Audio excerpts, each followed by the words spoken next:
السلام علیکم ورحمۃ اللہ وبرکاتہ۔ بسم اللہ الرحمن الرحیم۔ صحیح بخاری کی حدیث نمبر 1902۔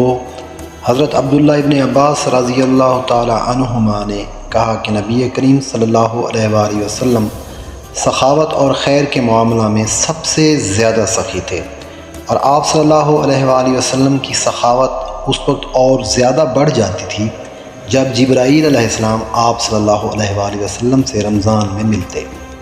جبرائیل علیہ السلام نبی کریم صلی اللہ علیہ وآلہ وسلم سے رمضان شریف کی ہر رات میں ملتے، یہاں تک کہ رمضان گزر جاتا۔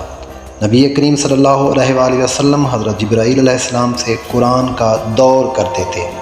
جب جبرائیل علیہ السلام آپ صلی اللہ علیہ وآلہ وسلم سے ملنے لگتے تو آپ صلی اللہ علیہ وآلہ وسلم چلتی ہوا سے بھی زیادہ بھلائی پہنچانے میں سخی ہو جایا کرتے تھے۔